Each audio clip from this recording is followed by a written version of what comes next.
Madhava Kunja Bihari.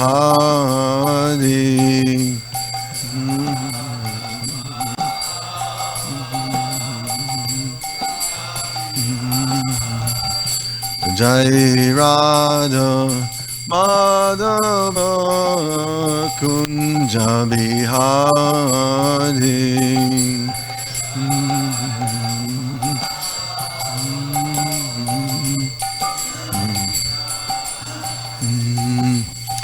Gopijana Vallabha Girivardhari.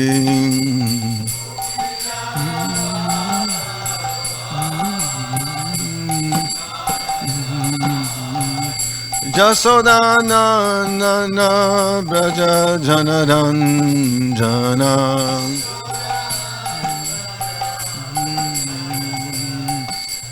Jamunatira Vanachadi.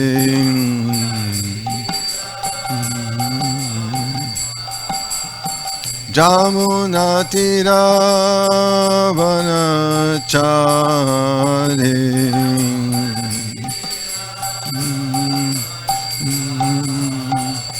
Jai Radha Madhava Kunja Vihari.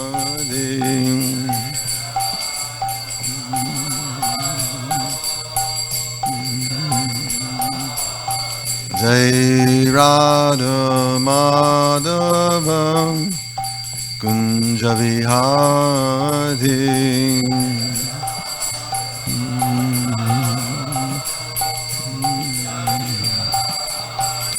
Jai Radha Madhava Kunja Vihari.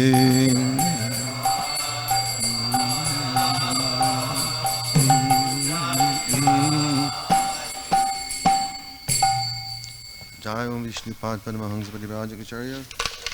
Asta Saraswati Srimad His Divine Grace Srila Bhaktivedanta Swami Srila Prabhupada Ki Jai. Swami the Founder Charge His Divine Grace Srila Prabhupada Ki Jai. Jai Om Vishnupad Paramahansa Parivrajakacharya. Asta Saraswati Srimad His Divine Grace Srila Bhakti Srila Srila Prabhupada Ki Jai. Grantara Srimad Bhagavatam Ki Jai. C.C. Rukmini Dwarkadish Ki Jai. C.C. Samaveda Bhakta Vrinda Ki Jai. Nitai Gaurapremanandi. All glories to the sum of the devotees. All glories to the sum of the devotees. All glories to the sum of the devotees. All glories to Sri Guru Govinda. Namo Vishnu Padaya Krishna Padaya. Srimati Bhaktivedanta Swami Niti Namini Namaste Saraswati Devi Gauravani Pacharni Vishesha Shunyavadi Pastachari Chatarni. Om Namo Bhagavate Vasudevaya. Om Namo Bhagavate Vasudevaya. Om Namo Bhagavate Vasudevaya. Reading from Srimad Bhagavatam, 3rd Canto, Chapter 11, text number 29. Is that right? Yeah. Tam evanu bhapidiyante. Tam evan bhapidiyante. Lokabhur adayastrayah. Lokabhur adayastrayah. Nishayam anuvritayam. Nishayam anuvritayam. Nirmukta shashivaskaram. Nirmukta shashivaskaram. Tam eva shanvid. Tam evan vapidiyante. Lokabhuradayastrayah. Ishayam anuvritayam Nirmukta Shashivaskaram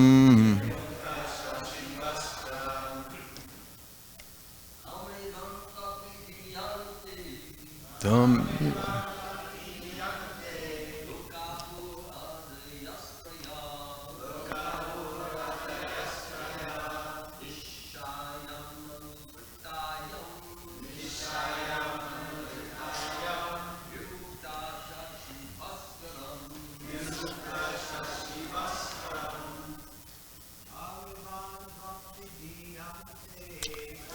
Vanapidiyante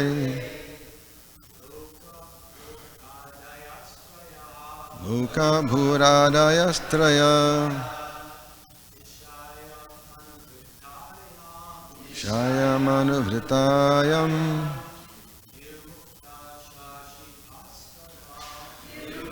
Kashivaskaram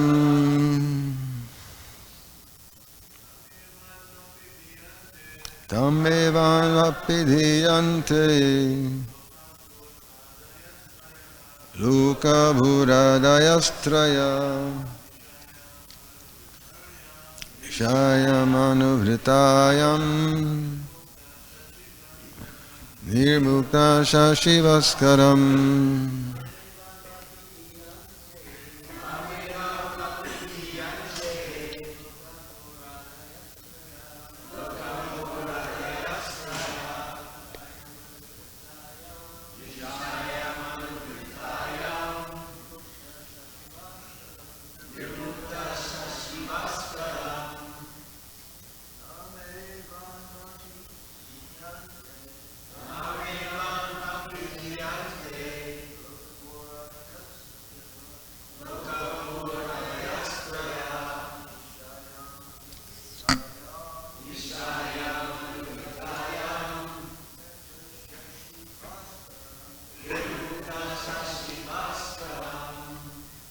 Ladies?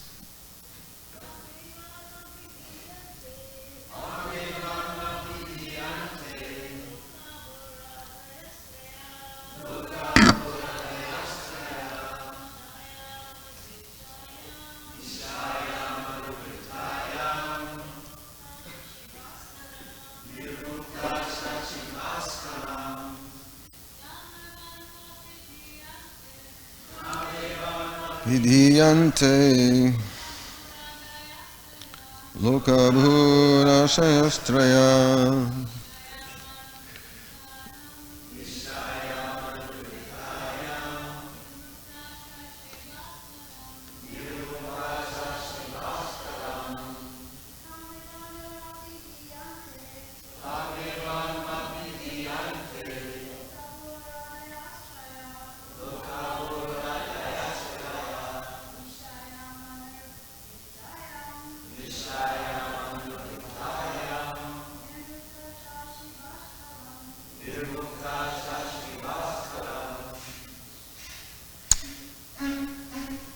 Tam, that, eva, certainly, anu, after, apidhiyante, are out of sight, loka, the planets, bhu adaya, the three worlds, bhu, bhuva, and sva,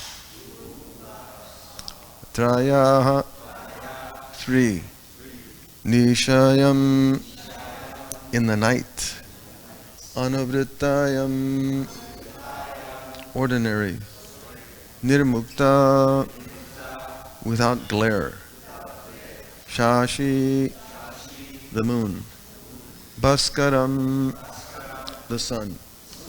Translation and purport by His Divine Grace Srila A.C. Bhaktivedanta Swami Prabhupada Ki Jai.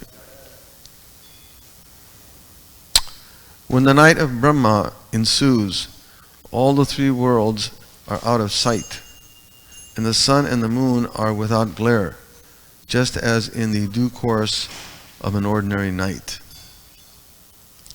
Purport. It is understood that the glare of the sun and moon disappear from the sphere of the three worlds. But the sun and the moon themselves do not vanish. They appear in the remaining portion of the universe, which is beyond the sphere of the three worlds. The portion in dissolution remains without sun rays and moon glow. It all remains dark and full of water, and there are indefatigable winds, as explained in the following verses. Om Jnanitmirandasya Gyananjana Shalakaya Chakshunmilitam Jena Tasmai Sri Gurave Namah. Om Garodeva Chaulam Pankam Langayate Girim Yadgibadhamande Sri Gurum Dina Dharanam Paramananda Madhavam Sri Chaitanya Ishwaram.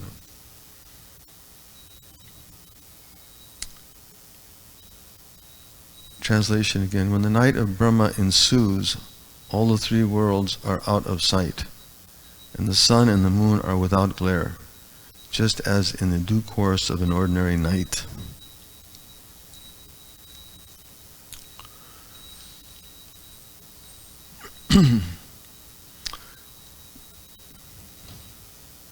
So, we've been hearing here how the transition between day and night is happening in the lifetime of Brahma, as well as which is a partial dissolution, what we're hearing here from yesterday's very nice class by Maharaj, and today's purport again. We're hearing how the dissolution is taking place, and how it's affecting everyone within these areas of the universe. Not total, but partial. Krishna explains in Bhagavad Gita, na tad bhashayate shuryo na shashanka na pavika. That supreme abode of mine is not illuminated by the sun or the moon. Here we're seeing what an important aspect of the creation the sun and the moon have.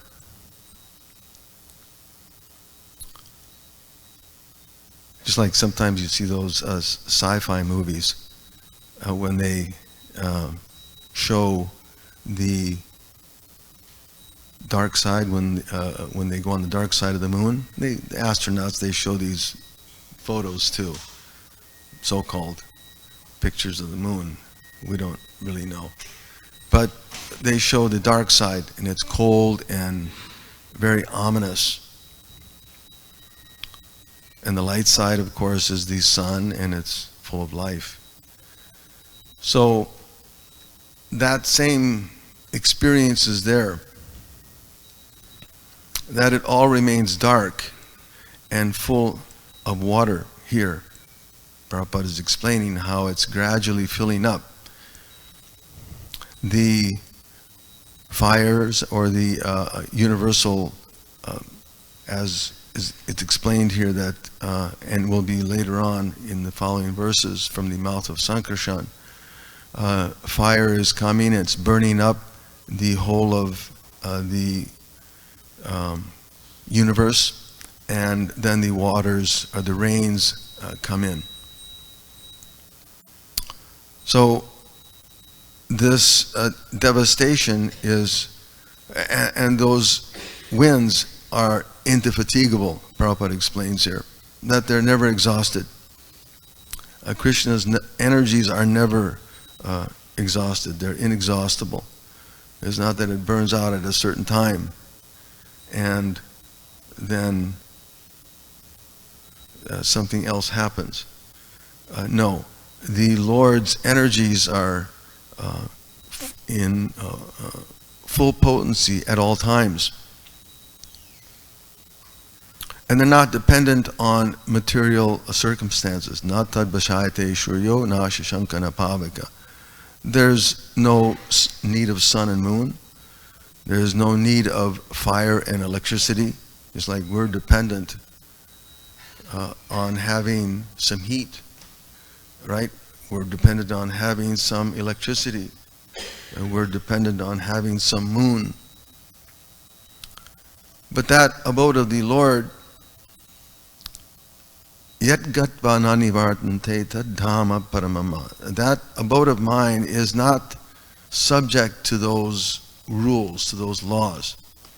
And when one goes there, you never return. It's not like, again, here we're hearing about the repetition of the creation, right? Bhuta gramasa evayam bhuta bhuta praliyate. It's happening over and over and over. Again and again, when Brahma's day arrives, the living entities are created. And then when his night enters, the living entities are helplessly annihilated. There's no choice. Just like here, it's very nicely described how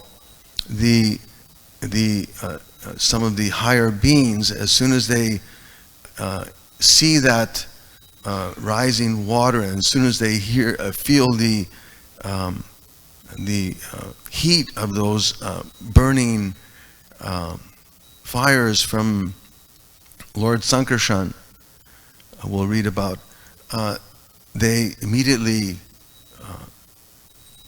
scatter, right?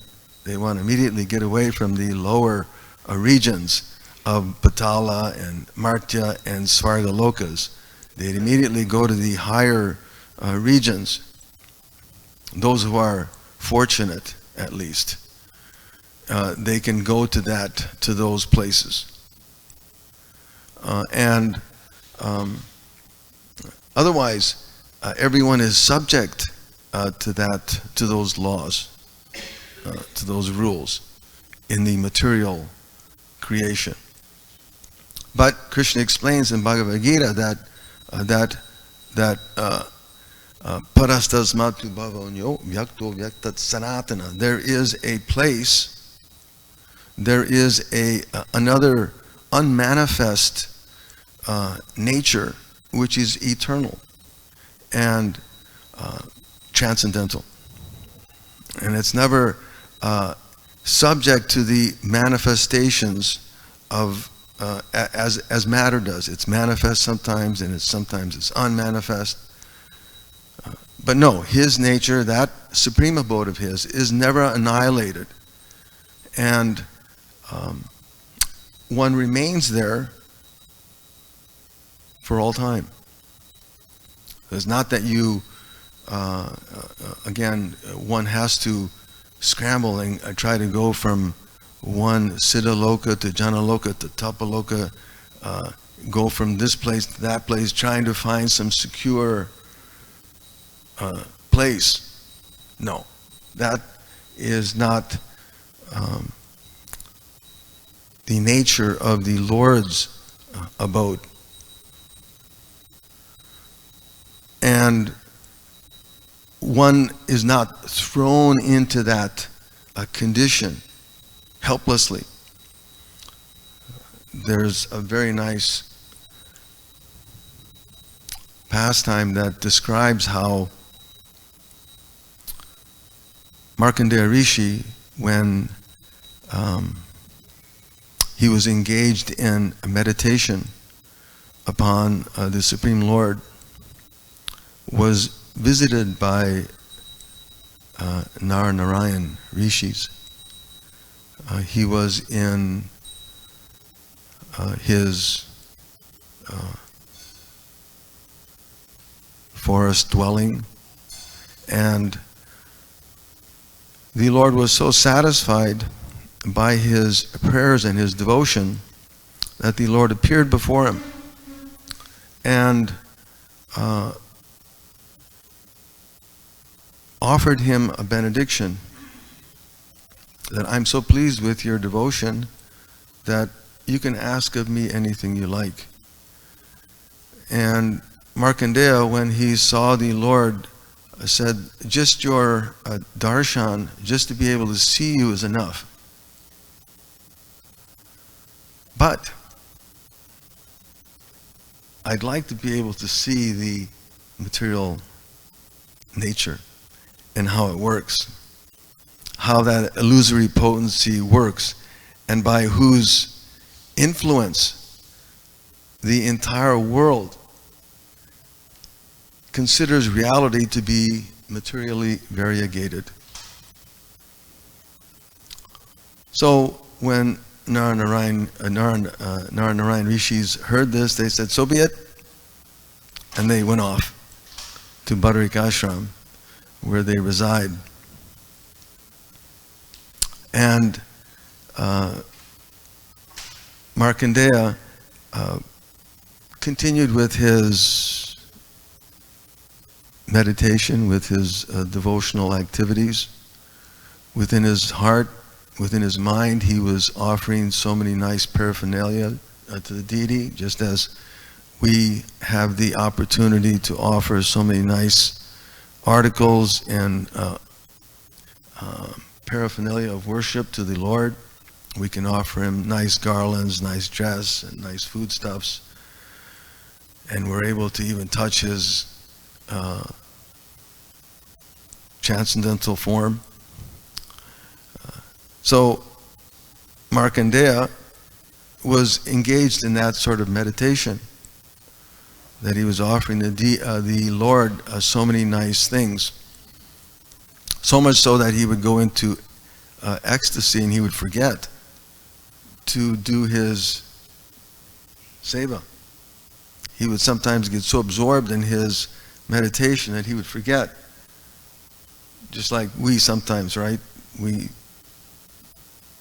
forget to do certain things for the deities.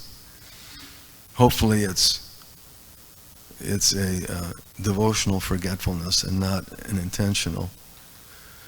But Markandeya was so absorbed that sometimes he would forget.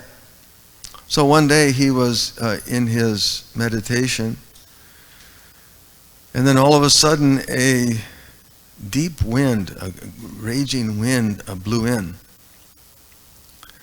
his ashram, and it was stronger and stronger and stronger. The winds became stronger and stronger. And then all of a sudden the rains were coming, and there was thunder and lightning, and slowly the whole area was being filled up. Soon all of the rivers, the mountains, the whole planet Earth became flooded with water, and continued. It started, it's described that the rains were falling like wagon wheels. Can you imagine how wagon wheels? We get a few drops here, and everybody starts crashing cars and forgetting where to go and what they're supposed to do.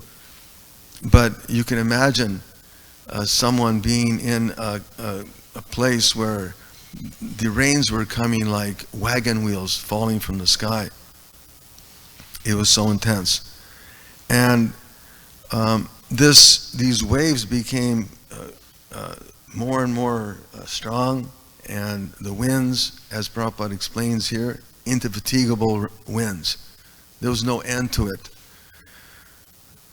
And shortly the whole of the universe was filled, and he observed that all of the other living entities, everyone in the universe was in distress. And as it continued raining more and more and more, soon he found only himself there.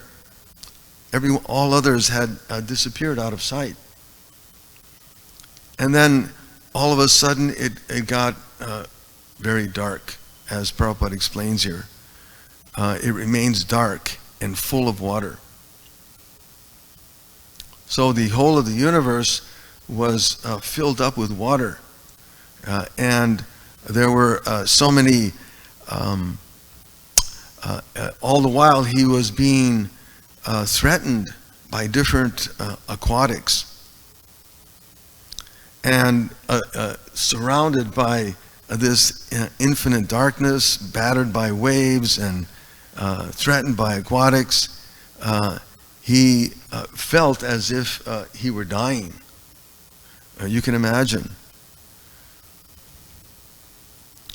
With matted hair and being tossed around back and forth, he was just couldn't understand what was going on. And then, off in the distance, all of a sudden he saw a small little island. And on that island was a beautiful banyan tree with leaves and flowers. And lying on one of the leaves was a small little child. And this child was, it's described, was his beauty was, his attractiveness was so complete that Markandeya was totally stunned. He was completely attracted. He was appreciating the beautiful eyes of the Lord, just as we get an opportunity to again see the form of the Lord here. So the Lord was possessing beautiful eyes, and he had a beautiful nose, and his ears were very attractive. And he, as the baby boy was sitting there, he began to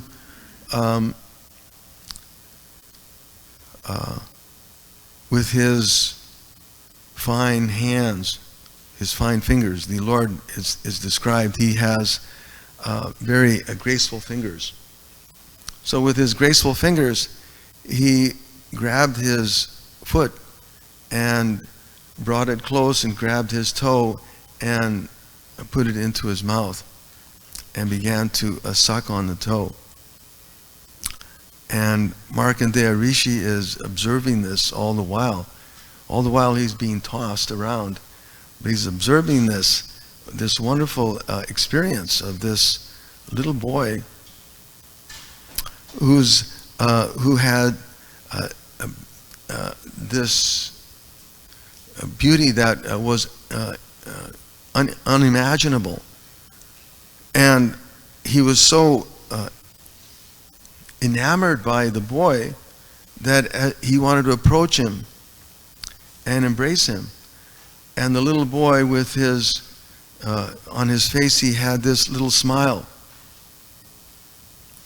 And just as he smiled, he opened his mouth, and Markandeya Rishi and the whole of the creation was sucked into his mouth, just as one may inhale an insect.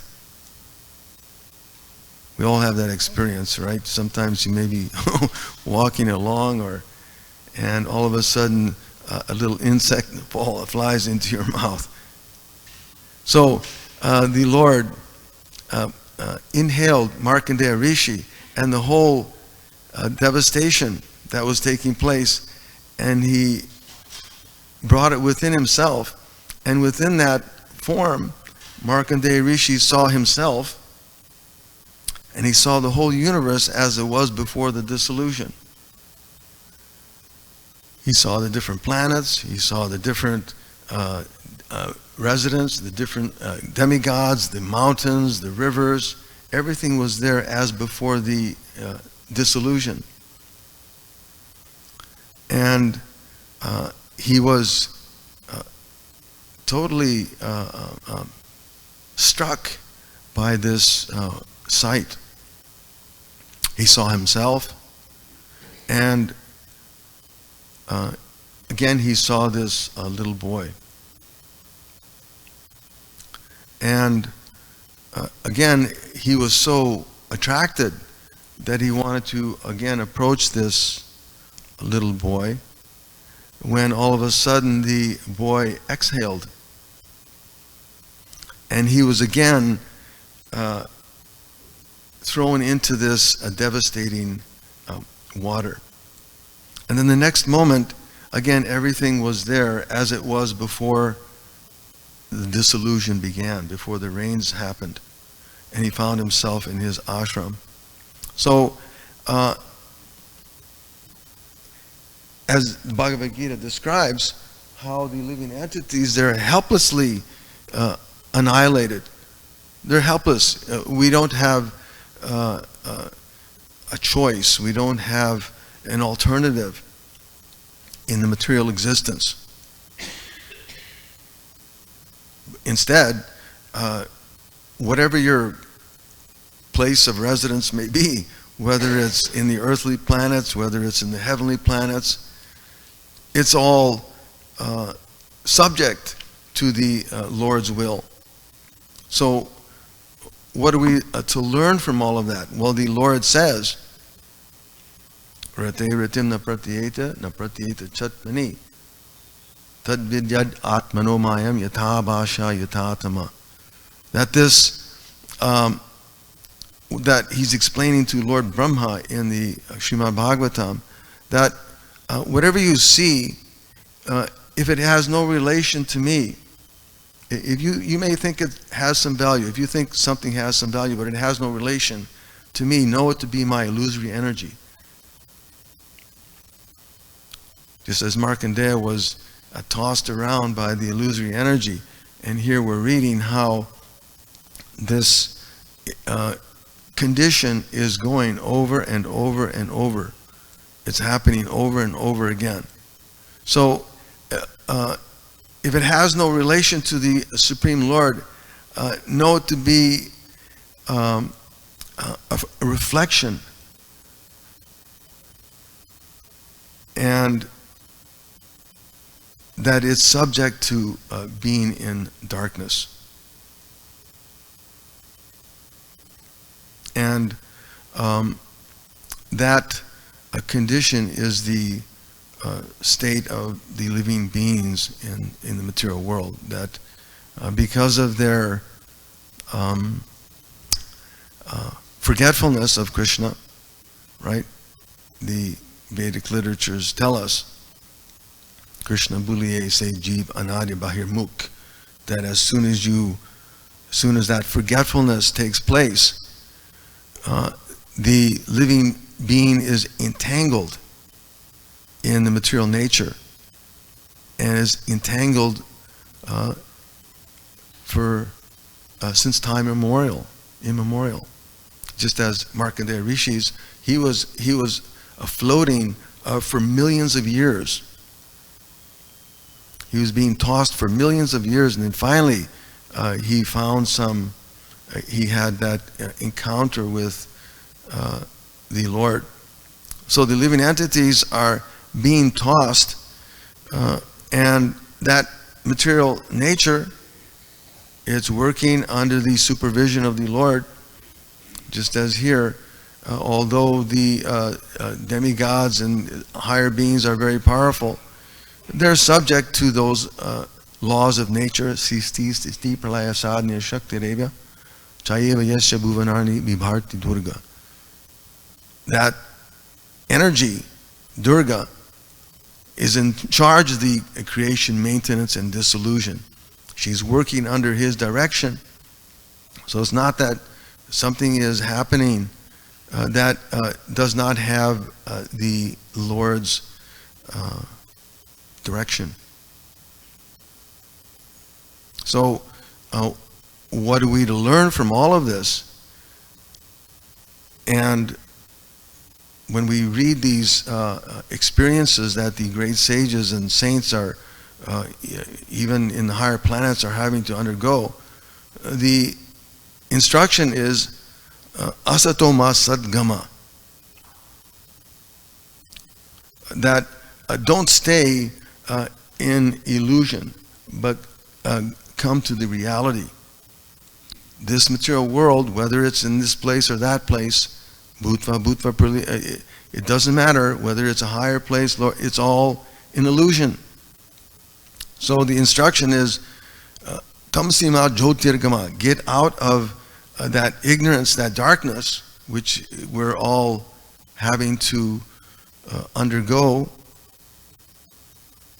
whether it's in a disillusion or whether it's the darkness of ignorance, suffering from a lack of understanding of who we are and what our purpose is here.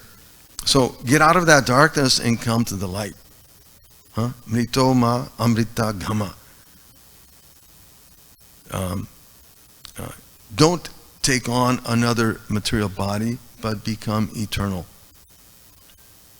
And therefore the learned sages instruct us, they give us advice. Uttista jagrata prapya balanya bodhata. Wake up. Understand the great boon that you have in this human form of life. Because it's a great boon.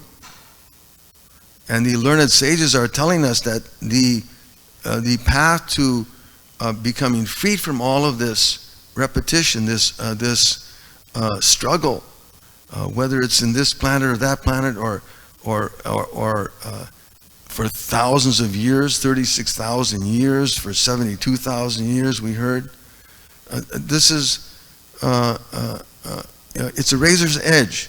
Shurashya dara nishitya durataya durgam patastat kavayo vadanti. That it's a razor's edge. If you're inattentive, if you're not careful, it's not that, oh, well, I think I can tinker with Maya a little. I can, let me see what it is. No, not very smart. Markandeya Rishi experienced that. He thought, well, let me see. No, your darshan is enough, but I'd like to see the material nature in its workings. So what happened? He got tossed for millions of years. Not lifetimes, millions of years. Millions of years he was tossed around. So, just like you go in the Bhagavad Gita museum and you see the Lord coming down on a Garuda, the living entity is struggling in the ocean of material existence. So, the instruction is don't take that risk. Don't take that risk. Don't be so foolish to think that you can, well, I just want to test it out a little bit and then I'll go back. No, it's not a good idea. Therefore, the opinion of these scholars and sages is to wake up and understand the great boon that you have in this human form of life and use it carefully. And are there any questions or comments? Jai. Srila Prabhupada ki jai. Oh, Maharaj, sorry.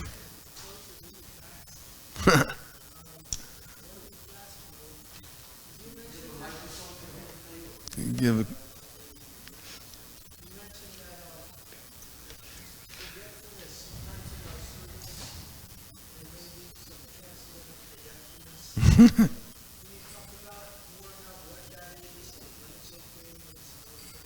certainly in the course of one's service, and when the spiritual ecstasies are there, we may forget. There's a description given in the Nectar Devotion. There's some discussions about, or descriptions of forgetfulness, and how who was it that offered a banana leaf, a banana peel instead of the banana fruit? Dora's wife. Vidura's wives. Okay, so that we may have a tinkling or small fraction of that in our devotional services. Sometimes we get so absorbed in preparing things for the deity that we forget the time schedule, maybe. Or sometimes we're so absorbed in our japa that we forget that there's Mangalartik at 4:30, right? Or we may forget that, I was supposed to go out on Sankirtan today. So there may be some remote cases like that, but